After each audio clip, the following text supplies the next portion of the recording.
ପିଲାମାନେ ଗପ ଶୁଣିବା ଆମମାନଙ୍କୁ ଭଲ ଲାଗେ।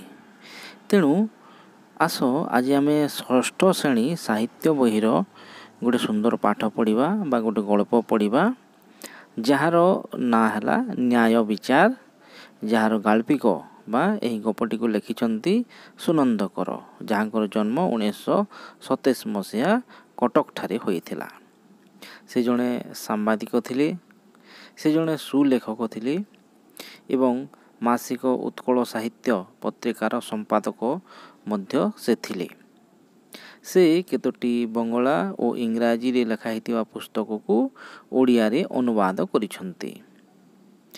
ତୁମ ଏହି ପାଠ ନ୍ୟାୟ ବିଚାର ଗଳ୍ପଟି ଗୋଟିଏ ଐତିହାସିକ ପୃଷ୍ଠଭୂମି ଉପରେ ରଚିତ କରାଯାଇଛି। ତ ଆସ କାହାଣୀଟିକୁ ଜାଣିବା। 500 ବର୍ଷ ପୂର୍ବେ ଦିଲ୍ଲୀ ସିଂହାସନରେ ସୁଲତାନ ଗିୟାସୁଦ୍ଦିନ ବଲବନ ଶାସନ କରୁଥିଲେ। ସେ ନିଜର ସୁଶାସନ ପାଇଁ ଟାଣୁଆ ସୁବେଦାର ବା ମନ୍ତ୍ରୀମାନଙ୍କୁ ଓ ନ୍ୟାୟ ବିଚାର ପାଇଁ ଅଭିଜ୍ଞ କାଜୀ ବା ଜଜ୍ ମାନଙ୍କୁ ନିଯୁକ୍ତ କରିଥିଲେ। ଧନୁତୀର ଧରି ଲାଖ ପିନ୍ଧିବାରେ ଗିୟାସୁଦ୍ଦିନଙ୍କର ସଉକ ଥିଲା। ରାଜକାର୍ଯ୍ୟରୁ ଯେତେବେଳେ ସେ ଛୁଟି ପାଉଥିଲେ ବା ଅବସର ପାଇଲେ ସେ ଶିକାର କରିବାକୁ ଯାଉଥିଲେ, ନଚେତ୍ ଉଆସ ଭିତରେ ରହି ଲାଖ ବିନ୍ଧାରେ ଲାଗୁଥିଲେ। ଜାନକୀ ବାଇ ନାମରେ ଗୋଟିଏ ଦରିଦ୍ର ମହିଳା ନିଜର ଶିଶୁପୁତ୍ରକୁ ଧରି ଭିକ୍ଷା କରିବାକୁ ବାହାରିଲା ବେଳେ ହଠାତ୍ ଏକ ସ୍ୱର ଆସି ପୁଅର ତଣ୍ଟିରେ ବାଜିଲା ବା ଫୁଟିଗଲା। ସେ କିଛି ସମୟ ପରେ ମରିଗଲା। ସୁଲତାନଙ୍କ ଯୋଗୁଁ ତାଙ୍କ ପୁଅର ଜୀବନ ଗଲା। ସେ କାଜୀଙ୍କ ଦରବାରରେ ଯାଇ ପହଞ୍ଚିଲା। କାଜୀ ଆଗରେ ନିଜର ମୃତ ପୁତ୍ରକୁ ଚଟାଣରେ ଶୁଆଇ ଦେଇ ସେ କହିଲେ, ଧର୍ମାବତାର, ରାଜନଅର ପଛପଟ ରାସ୍ତାରେ ମୋ ପୁଅ ସହିତ ଭିକ୍ଷା କରିବାକୁ ଗଲାବେଳେ କେହି ଜଣେ ଏହାକୁ ହତ୍ୟା କରିଛି। ଆପଣ ଦୋଷୀକୁ ଉଚିତ ଦଣ୍ଡ ଦିଅନ୍ତୁ, ଏହା ହିଁ ମୋର ଏକାନ୍ତ ପ୍ରାର୍ଥନା। ଜାନକୀ ବାଇ ଭାବିଥିଲା ଦୋଷୀକୁ ପ୍ରକୃତ ଦଣ୍ଡ ମିଳିବ ନାହିଁ, କାରଣ ସେ ଜାଣିଥିଲେ ତାହା ରାଜା କରିଛନ୍ତି। ହେଲେ କାଜୀଙ୍କ ଠାରୁ ଅଭୟ ବାଣୀ ଶୁଣି ସେ କହିଲା ତାର ପୁଅକୁ ନିଜେ ସୁଲତାନ ଗିୟାସୁଦ୍ଦିନ ମାରିଛନ୍ତି। ଦରିଦ୍ର ଭିକାରୁଣୀ ପୁଣି ସୁଲତାନଙ୍କ ନାମରେ ଅଭିଯୋଗ କରୁଥିବାର ଶୁଣି ଦରବାରର ସବୁ ଲୋକ ଆଶ୍ଚର୍ଯ୍ୟ ହେଲେ। ଆଉ କାଜୀଙ୍କର ନ୍ୟାୟ ବିଚାରକୁ ଉତ୍କଣ୍ଠିତ ହୋଇ ଚାହିଁ ରହିଲେ। ସଙ୍ଗେ ସଙ୍ଗେ ସୁଲତାନଙ୍କୁ ଖବର ଦିଆଗଲା। ସେ ଦରବାରରେ ଉପସ୍ଥିତ ରହି ନିଜର ଦୋଷ ସ୍ୱୀକାର କଲେ। ଆଉ ଜାଣି ଶୁଣି ସେହି ଶିଶୁପୁତ୍ରକୁ ମାରିନାହାନ୍ତି ବୋଲି କହିଲେ। ହେଲେ କାଜୀଙ୍କ ଠାରୁ ଦଣ୍ଡ ଗ୍ରହଣ କରିବାକୁ ପ୍ରସ୍ତୁତ କି ନା ଶୁଣିଲା ପରେ ସୁଲତାନ ଏହି ଦୋଷ ପାଇଁ ଯାହା ମିଳିବ ତାହା ଗ୍ରହଣ କରିବାକୁ ପ୍ରସ୍ତୁତ ବୋଲି ସୁଲତାନ କହିଲେ। ତାପରେ କାଜୀ ଅଦାଲତ ତରଫରୁ ଦଣ୍ଡବିଧାନ ସ୍ୱରୂପ ସେହି ବିଧବା ସ୍ତ୍ରୀ ଲୋକଟିର ସାରା ଜୀବନ ଭରଣ ପୋଷଣ ଭାର ଗ୍ରହଣ କରିବାକୁ ଆଦେଶ ଦେଲେ। ଗିୟାସୁଦ୍ଦିନ କାଜୀଙ୍କର ଏହି ଦଣ୍ଡବିଧାନକୁ ଅକ୍ଷରେ ଅକ୍ଷରେ ପାଳନ କରିବାକୁ ସହମତ ପ୍ରକାଶ କରିଥିଲେ। ସେ ସେହି ସମୟରୁ ନିଜକୁ ବିଧବା ନାରୀର ପୁଅ ଭାବରେ ଗ୍ରହଣ କରି ବଞ୍ଚିଥିବା ଯାଏ ତାର ଦାୟିତ୍ୱ ଗ୍ରହଣ କରିବାକୁ ରାଜି ହୋଇଗଲେ। ବିଚାର କରିସାରି କାଜୀ ନିଜର ଆସନରୁ ଓହ୍ଲାଇ ଆସି ସୁଲତାନଙ୍କୁ ସଲାମ କଲେ। ନିଜକୁ କ୍ଷମା କରିଦେବାକୁ ସୁଲତାନଙ୍କୁ କହିଥିଲେ। ସୁଲତାନ ତାଙ୍କୁ କୁଣ୍ଢାଇ ପକାଇ କହିଥିଲେ ଯେ ସେ ତାଙ୍କ ରାଜ୍ୟର ଗର୍ବ ଓ ଗୌରବ। ତାଙ୍କର ନିର୍ଭୀକ ପଣିଆକୁ ସୁଲତାନ ଧନ୍ୟବାଦ ଦେଇଥିଲେ। ତ ଏହା ଥିଲା ନ୍ୟାୟ ବିଚାରର କାହାଣୀ। ଆଶା କରୁଛି ତୁମମାନଙ୍କୁ ଭଲ ଲାଗିଥିବ। ଏବେ ଆସ ଏହାର ପ୍ରଶ୍ନ ଉତ୍ତର ଆଲୋଚନା କରିବା। କ ନମ୍ବର ଦେଖ, 1 ନମ୍ବର କ ରାଜକାର୍ଯ୍ୟରୁ ଅବସର ପାଇଲେ ଗିୟାସୁଦ୍ଦିନ କ'ଣ କରୁଥିଲେ? ତ ଏହାର ଉତ୍ତର ଲେଖିବ ଯେ ରାଜକାର୍ଯ୍ୟରୁ ଅବସର ପାଇଲେ ଗିଆସୁଦ୍ଦିନ ଶିକାର କରିବାକୁ ଯାଉଥିଲେ, ନଚେତ୍ ଉଆସ ଭିତରେ ଲାଖ ବିନ୍ଧାରେ ମାତୁଥିଲେ। ଖ ନମ୍ବର ଜାନକୀ ବାଇ କିପରି ପେଟ ପୋଷୁଥିଲା? ତ ଜାନକୀ ବାଇ ଭିକ୍ଷାବୃତ୍ତି କରି ପେଟ ପୋଷୁଥିଲା। ଗ ନମ୍ବର କାଜୀଙ୍କ ଅଦାଲତରେ ଥିବା ଲୋକେ ସ୍ତବ୍ଧ ହୋଇଗଲେ କାହିଁକି? ତ ଜାନକୀ ବାଇ ସୁଲତାନ ଗିଆସୁଦ୍ଦିନଙ୍କ ନାମରେ ଅଭିଯୋଗ କରୁଥିବାର ଶୁଣି କାଜୀଙ୍କ ଅଦାଲତରେ ଥିବା ଲୋକେ ସ୍ତବ୍ଧ ହୋଇଗଲେ। ଘ ନମ୍ବର ଅଦାଲତରେ ସୁଲତାନକୁ ଦେଖି ଲୋକମାନେ କ'ଣ କଲେ? ତ ଅଦାଲତରେ ସୁଲତାନକୁ ଦେଖି ଲୋକମାନେ ଆଣ୍ଠୁ ମାଡ଼ି ତାଙ୍କୁ ସଲାମ ଜଣାଇଲେ। ଅ ନମ୍ବର ରାୟ ଘୋଷଣା ପରେ କାଜୀ ସୁଲତାନକୁ କ'ଣ କହିଲେ? ତ ରାୟ ଘୋଷଣା ପରେ କାଜୀ ସୁଲତାନକୁ କହିଲେ, ଜାହାପନା ଆପଣ ମୋତେ କ୍ଷମା କରିବେ, ମୁଁ କେବଳ ମୋର କର୍ତ୍ତବ୍ୟ କରିଛି, ଆପଣ ମୋ ଉପରେ ରାଗ କରିନାହାନ୍ତି ତ? 2 ନମ୍ବର ଉତ୍ତର ଲେଖ। କରେ ଅଛି ଜାନକୀ ବାଇ ପୁଅର କିଭଳି ମୃତ୍ୟୁ ଘଟିଲା? ତ ଜାନକୀ ବାଇ ନିଜର ଶିଶୁପୁତ୍ରକୁ ଧରି ସୁଲତାନଙ୍କ ପ୍ରାସାଦ ପଛପଟେ ଥିବା ଏକ ଅଣଓସାରିଆ ରାସ୍ତାରେ ଯାଉଥିଲେ। ସେତିକି ବେଳେ ସୁଲତାନଙ୍କ ହାତରୁ ତୀରଟି ଖସି ଆସି ତା ପୁଅର ତଣ୍ଟିରେ ଫୁଟିଗଲା, ଯାହାଫଳରେ ତାର ମୃତ୍ୟୁ ଘଟିଲା। ଖ ନମ୍ବର ସ୍ତ୍ରୀ ଲୋକଟି କାଜୀଙ୍କୁ କ'ଣ କହିଲା? ତ ସ୍ତ୍ରୀ ଲୋକଟି କାଜୀଙ୍କୁ କହିଲା ଯେ ସେହି ପୁଅ ବିନା ଏ ସଂସାରରେ ଆଉ କେହି ତାର ନାହିଁ। ସେ ଭିକ୍ଷାବୃତ୍ତି କରି ପେଟ ପୋଷେ।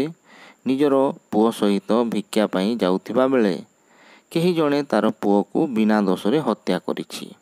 ଆପଣ ଦୋଷୀକୁ ଉଚିତ ଦଣ୍ଡ ଦିଅନ୍ତୁ। ଗ ନମ୍ବର ଜାନକୀ ବାଇର ଅଭିଯୋଗ ଶୁଣି କାଜୀ କ'ଣ କଲେ? ଜାନକୀ ବାଇର ଅଭିଯୋଗ ଶୁଣି କାଜୀ କିଛି ସମୟ ନୀରବ ରହିଲେ। ତାପରେ ନିଜ ଦସ୍ତଖତରେ ଗୋଟିଏ ପରୱାନା ପିଆଦା ହାତରେ ଲେଖି ସୁଲତାନଙ୍କ ନିକଟକୁ ପଠାଇଦେଲେ। ବିଚାର ନିମିତ୍ତ ଅତି ଶୀଘ୍ର ଦରବାରରେ ହାଜର ହେବାକୁ ଆଦେଶ ମଧ୍ୟ ଦେଲେ। ଘ ନମ୍ବର କାଜୀଙ୍କର ସାହସ ଦେଖି ଲୋକେ କ'ଣ ଭାବିଲେ? କାଜୀଙ୍କର ସାହସ ଦେଖି ଲୋକେ ଭାବିଲେ, ଆଜି ସୁଲତାନ ନିଶ୍ଚୟ କାଜୀଙ୍କୁ ଚାକିରିରୁ ବରଖାସ୍ତ କରିବେ। ତେବେ ଘଟଣାର ଶେଷ ପରିଣତି କ'ଣ ହୋଇଛି ଦେଖିବାକୁ ସେମାନେ ଅପେକ୍ଷା କରି ରହିଥିଲେ। ଓ ନମ୍ବର କାଜୀଙ୍କର ଆଦେଶକୁ ସୁଲତାନ କିପରି ପାଳନ କଲେ? ତ କାଜୀଙ୍କର ଆଦେଶକୁ ସୁଲତାନ ମୁଣ୍ଡପାତି ସହିନେଲେ। ସେହି ନିଃସହାୟା ନାରୀର ପୁଅ ହୋଇ ସେ ବଞ୍ଚୁଥିବା ପର୍ଯ୍ୟନ୍ତ ତାର ଭରଣ ପୋଷଣର ସବୁ ଦାୟିତ୍ୱ ସେହି ମୁହୂର୍ତ୍ତରେ ଗ୍ରହଣ କରିବାକୁ ରାଜି ହୋଇଥିଲେ। 3 ନମ୍ବର ସରଳାର୍ଥ ଅଛି, ସରଳ ଭାଷାରେ ବୁଝାଇ ଲେଖ। କରେ ଅଛି ମୁଁ କେବଳ ମୋର କର୍ତ୍ତବ୍ୟ କରିଛି। ତ ଏହାକୁ ଲେଖିବ ମୁଁ କେବଳ ... କରିଛି। ଉକ୍ତ ଗଦ୍ୟାଂଶଟି ପଠିତ ଆମ ସାହିତ୍ୟ ବହିର ନ୍ୟାୟ ବିଚାର ଗଳ୍ପରୁ ଉଦ୍ଧୃତ। ଏଠାରେ ଲେଖକ ସୁନନ୍ଦ କର କାଜୀ କିପରି ନିଜର କର୍ତ୍ତବ୍ୟ ପାଳନ କରିଥିଲେ ତାହା ତାଙ୍କରି ମୁଖରେ ପ୍ରକାଶ କରାଇଛନ୍ତି। ସୁଲତାନ ଗିଆସୁଦ୍ଦିନ ଉପଯୁକ୍ତ ବିଚାର ନିମିତ୍ତ ଅଭିଜ୍ଞ କାଜୀଙ୍କୁ ନିଜର ଦରବାରରେ ନିଯୁକ୍ତି ଦେଇଥିଲେ। କାଜୀ ମଧ୍ୟ ଆପଣାର ନ୍ୟାୟ ବିଚାର ପ୍ରଦାନ କରି ବେଶ ଖ୍ୟାତି ଅର୍ଜନ କରିଥିଲେ।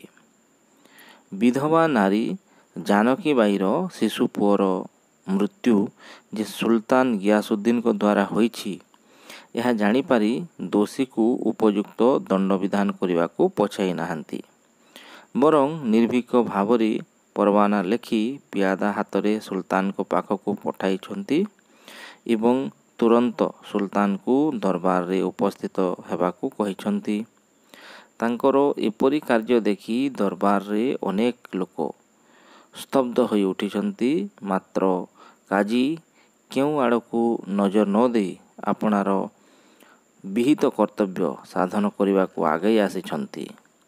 ସେ ଦରବାରରେ ସୁଲତାନଙ୍କୁ ଦଣ୍ଡବିଧାନ କରି ସେହି ଅସହାୟା ନାରୀଟିର ଜୀବନବ୍ୟାପୀ ଭରଣ ପୋଷଣର ଭାର ପ୍ରଦାନ କରାଇଛନ୍ତି। ସୁଲତାନ ମଧ୍ୟ ତାହାକୁ ମୁଣ୍ଡପାତି ଗ୍ରହଣ କରି ନେଇଛନ୍ତି। ଯାହା ଫଳରେ ସମସ୍ତେ ଆଶ୍ଚର୍ଯ୍ୟ ହୋଇଛନ୍ତି। ଦଣ୍ଡ ବିଚାର କରିସାରି କାଜୀ ନିଜର ଆସନରୁ ଓହ୍ଲାଇ ଆସି ସୁଲତାନଙ୍କୁ କ୍ଷମା ପ୍ରାର୍ଥନା ପୂର୍ବକ କହିଛନ୍ତି ଯେ ସେ କେବଳ କାଜୀର ଆସନରେ ବସି ଯେଉଁ ବିହିତ କର୍ତ୍ତବ୍ୟ କରିବା କଥା ତାହା ହିଁ କରିଛନ୍ତି। ଏଥିରେ ତାଙ୍କର ତିଳେ ହେଲେ ଦୋଷ ନାହିଁ। ବାସ୍ତବରେ କାଜୀଜୀ ନିଜର କର୍ତ୍ତବ୍ୟ ପାଳନରେ ଅବହେଳା କରିନାହାନ୍ତି, ଏହା ସତ୍ୟ ଅଟେ। ଖ ନମ୍ବର, ଧର୍ମାବତାର ଆପଣଙ୍କ ଆଦେଶ ମୁଁ ଅକ୍ଷରେ ଅକ୍ଷରେ ପାଳନ କରିବି। ତ ଏହାକୁ ଲେଖିବ ଧର୍ମାବତାର ... ପାଳନ କରିବି। ଉକ୍ତ ଗଦ୍ୟାଂଶଟି ପଠିତ ଆମ ସାହିତ୍ୟ ବହିର ନ୍ୟାୟ ବିଚାର ଗଳ୍ପର ଉଦ୍ଧୃତ। ଏଠାରେ ଲେଖକ ସୁନନ୍ଦକର ସୁଲତାନଙ୍କର ବିନୟ ଭାବ ସମ୍ପର୍କରେ ଆଲୋକପାତ କରିଛନ୍ତି। ନିଜର ଅଜାଣତରେ ସୁଲତାନ ବିଧବା ନାରୀ ଜାନକୀବାଈର ଶିଶୁପୁତ୍ରକୁ ହତ୍ୟା କରିଥିଲେ। ଏହାର ଫଳସ୍ୱରୂପ ତାଙ୍କୁ କାଜୀଙ୍କ ଦରବାରରେ ଉପସ୍ଥିତ ହେବାକୁ ପଡ଼ିଥିଲା। ଜଣେ ଆଦର୍ଶ ସୁଲତାନ ଭାବରେ ଗିୟାସୁଦ୍ଦିନ କାଜୀଙ୍କର ଦଣ୍ଡାଦେଶକୁ ମଥାପାତି ସହି ନେଇଥିଲେ। ଲୋକଭରା ଦରବାରରେ ସେ ଜଣେ ସାଧାରଣ ଆସାମୀ ପରି କାଜୀଙ୍କର ନ୍ୟାୟ ବିଚାରକୁ ଗ୍ରହଣ କରିଥିଲେ। ନିଜର ତ୍ରୁଟିକୁ ସେ ସ୍ୱୀକାର କରିଥିଲେ। କାଜୀଙ୍କର ଆଦେଶକୁ ଅକ୍ଷରେ ଅକ୍ଷରେ ପାଳନ କରିବାକୁ ସେ ମୁକ୍ତ କଣ୍ଠରେ ଘୋଷଣା କରିଥିଲେ। ଗରିବ ମାଆଟିର ପୁତ୍ର ହୋଇ ତାର ବଞ୍ଚିଥିବା ଯାଏ ସମସ୍ତ ଭରଣ ପୋଷଣର ଦାୟିତ୍ୱ ସେହି ମୁହୂର୍ତ୍ତରୁ ଗ୍ରହଣ କରିବାକୁ ରାଜି ହୋଇଥିଲେ। ଏହି କଥାରୁ ସୁଲତାନଙ୍କ ମହାନପଣ ସହଜରେ ଜାଣି ହୁଏ। ଉଭୟ କାଜୀ ଓ ସୁଲତାନ ଏକ ଦୃଷ୍ଟାନ୍ତ ପାଲଟିଗଲେ। ବାସ୍ତବରେ ଲେଖକଙ୍କର ଏହି ଉକ୍ତି ଯଥାର୍ଥ ଅଟେ। ଗ ନମ୍ବର, ଆପଣ ମୋ ରାଜ୍ୟର ଗୌରବ। ତ ଏହାକୁ ଲେଖିବ ଆପଣ ... ଗୌରବ। ଆଉ ଉକ୍ତ ଗଦ୍ୟାଂଶଟି ପଠିତ ଆମ ସାହିତ୍ୟ ବହିର ନ୍ୟାୟ ବିଚାର ଗଳ୍ପରୁ ଆନିତ। ଏଠାରେ ଲେଖକ ସୁନନ୍ଦକର ସୁଲତାନ କିପରି କାଜୀଙ୍କୁ ରାଜ୍ୟର ଗୌରବ ବୋଲି ଗ୍ରହଣ କଲେ ତାହା ବର୍ଣ୍ଣନା କରିଛନ୍ତି। ସୁଲତାନଙ୍କୁ ଦଣ୍ଡବିଧାନ କରିବା ପରେ କାଜୀ ନିଜର ଆସନରୁ ଓହ୍ଲାଇ ଆସିଥିଲେ। ତାଙ୍କୁ ସଲାମ ଜଣାଇ ନିଜର କାର୍ଯ୍ୟ ପାଇଁ କ୍ଷମା କରିବାକୁ କହିଥିଲେ। ସେ ଜଣେ ବିଚାରକର ଆସନରେ ବସି ଉଚିତ ବିଚାର ପ୍ରଦାନ କରିଛନ୍ତି ତାହା ଖୁବ୍ ବିନୟ ଭାବରେ ତାଙ୍କୁ ଜଣାଇଥିଲେ। କାଳେ ସୁଲତାନ ତାଙ୍କର ଏହି ବିଚାରରେ ରାଗିଥିବେ, ସେଥିପାଇଁ କାଜୀ ମନରେ ସନ୍ଦେହ ପ୍ରକାଶ କରି ତାଙ୍କୁ ପଚାରିଥିଲେ। ହେଲେ ସୁଲତାନ ତାଙ୍କୁ କୁଣ୍ଢାଇ ପକାଇଥିଲେ। ଆଉ କହିଥିଲେ, ଆପଣ ଏ ରାଜ୍ୟର ଗର୍ବ ଓ ଗୌରବ। ନ୍ୟାୟ ବିଚାର ଆପଣଙ୍କର ବିହିତ କର୍ତ୍ତବ୍ୟ। ଆପଣ ଖୁବ୍ ନିର୍ଭୀକ ଭାବରେ ପକ୍ଷପାତ ନକରି ଯେଉଁ ବିଚାର କରିଲେ ସେଥିପାଇଁ ଆପଣ ଧନ୍ୟବାଦ ପାଇବାକୁ ହକଦାର। ପ୍ରକୃତରେ କାଜୀଙ୍କର କର୍ତ୍ତବ୍ୟ ହିଁ ସୁଲତାନଙ୍କୁ ବେଶ ପ୍ରଭାବିତ କରିପାରିଥିଲା, ଯେଉଁଥିପାଇଁ ସେ କାଜୀଙ୍କୁ ପ୍ରଶଂସା କରି ଏତେ କଥା କହିଥିଲେ। ବାସ୍ତବରେ ଲେଖକଙ୍କର ଏହି ଉକ୍ତି ଯଥାର୍ଥ ଅଟେ। 4 ନମ୍ବର, ବାକ୍ୟଟିରେ ଉପଯୁକ୍ତ ବିରାମ ଚିହ୍ନ ଦେଇ ଲେଖ। ତ ଏହାକୁ ଉପଯୁକ୍ତ ବିରାମ ଚିହ୍ନ ଦେଇ ଲେଖିବ। ସେ ତେଣୁ ଦୃଢ଼ ସ୍ୱରରେ କହିଲେ, ନିଶ୍ଚିନ୍ତ ହୁଅ ମା, ଦୋଷୀ ଯେତେ ବଡ଼ ଲୋକ ହେଉନା କାହିଁକି ମୁଁ ନିଶ୍ଚୟ ତାକୁ ଉଚିତ ଦଣ୍ଡ ଦେବି। କୁହ, କିଏ ସେହି ଅପରାଧୀ? ପ୍ରଶ୍ନବାଚକ ଚିହ୍ନ। 5 ନମ୍ବର, ତଳେ ଦିଆଯାଇଥିବା ଶବ୍ଦଗୁଡ଼ିକ ମଧ୍ୟରେ ଯେଉଁଗୁଡ଼ିକର ବନାନ ଠିକ୍ ତାକୁ ବାଛି ଲେଖ।